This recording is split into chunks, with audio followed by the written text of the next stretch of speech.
made.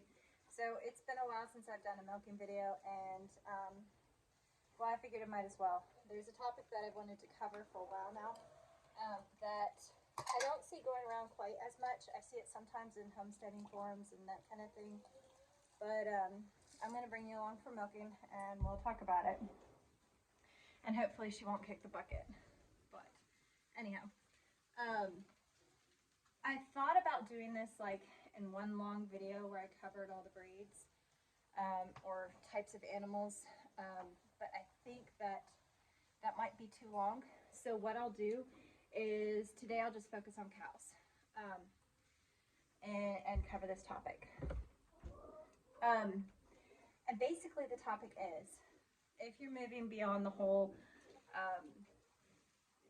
prepping just some stored foods and that kind of stuff, and you're trying to look for a way becoming more self-sustaining, then you're going to end up with a garden. You're probably going to end up with some livestock, that kind of thing. And if that's the case, then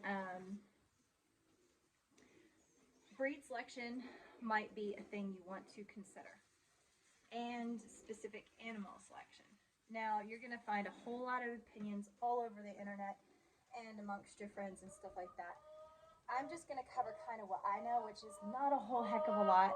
It's just what I've learned over the years and through my research and stuff like that. All right. And, you know, I'm going to be milking, so there's going to be that noise.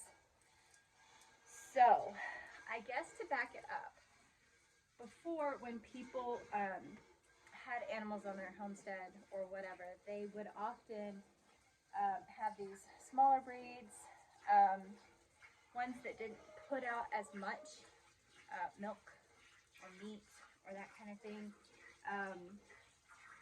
And as we industrialized our food sources and that kind of thing, what ended up happening is, I mean, and this doesn't matter, no matter what level of agriculture or what.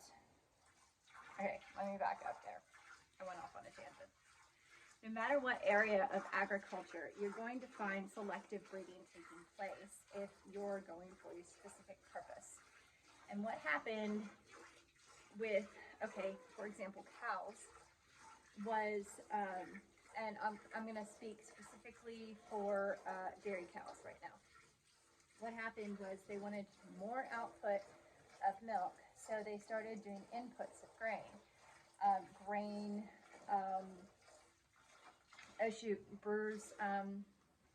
Brewer's grain, which is like the leftover grain after the brewing process, that kind of thing. And it ended up increasing the milk yield, and they would breed for cows that would put out a whole lot of milk, right? But they were also putting a whole lot of inputs into the animal as well. They moved away from where the animal was just eating grass, you shared with the calf, and then you got, you know, milk. That calf would be raised to be another milk cow if it was a female, or meat if it was a male, unless it had characteristics that you wanted, and then, you know, you could keep it for a bull. So this whole process over the last 100 years or so really has made most of the animals that you find even on homesteads input dependent. And that's a problem if you can't go to the store and get a bag of feed. Now, some people started realizing this. It actually was more like the grass-fed movement, where they realized that the grain wouldn't actually produce. And she's eating grain, by the way, while I'm talking about this. So this is a journey for me. It's her treat, but she also lost a whole lot of weight. I don't know if you can tell from last summer. I mean, she started to put it back on, but man, I left a cap on her and just let her go with just the hay, grass that she was able to find, and she dropped weight so fast. And that was what actually inspired me to do this video, was that it's not something I often bring up, but your animal selection, your breed selection, is going to be really important if you are wanting to be self-sustaining without inputs. And in a shift, you won't have inputs, or they'll be very expensive. And I think we're going to find the cost of anything coming from a cow, in this specific example, going sky high because of the fact that those inputs are now much more expensive due to shortages, weather stuff, war, all of that fun stuff. And your cost of your beef, the cost of your dairy, the cost of your butter, the cost, well, obviously that's dairy. But all of that stuff is going to be going up a lot because we have bred these animals to be input dependent and to not be able to survive without those inputs if they are producing. Specifically in the dairy case, right? So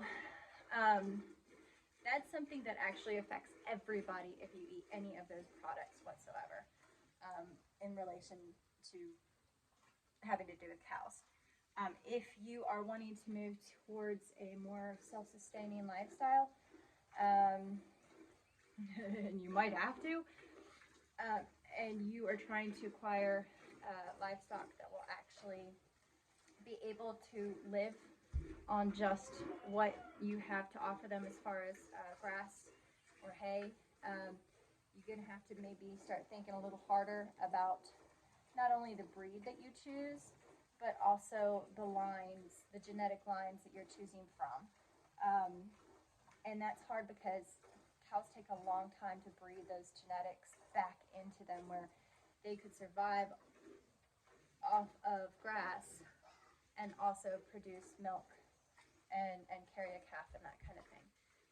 So that's just something that kind of it's been on my mind, and I feel like I don't really see it that often. I see it in like permaculture forums, or I see it in more regenerative ag, organic crunchy bee kind of things. But I don't see it so much in preparedness communities, or even in the homesteading community. Like I said, she's on grain right now. I have realized that this is not my shift cow, okay? She probably would not survive without inputs if I had a calf on her full time and also milked, which I wasn't even milking when she dropped weight. I let the calf take care of it, and I took a break. And she dropped weight that fast because, and he grew, man, because her genetics caused her to produce more milk. And she's not even that high of a producing cow. So anyhow, if you're looking into doing this kind of thing with a cow, I would highly suggest, and they are pricey, they're very pricey, and oftentimes there's a waiting list, but looking into a cow that will be able to survive without inputs, because those may become limited or cost prohibitive. So that's my little spiel on the cows. We'll see if I actually even end up posting this. But what I'm trying to do, man, the pollen, and dust in here. What I am trying to do is kind of point out some of these things that maybe aren't thought of, that I've had to learn lessons regarding, and trying to think a little further ahead than right here, if that makes sense. So anyways, I'm going to finish milking her. She's almost done with her treat. I always get whacked in the face. She's almost done with her treat, so I'm going to go before she gets edgy and starts wiggling and kicks the bucket. Y'all take care. Talk to you later.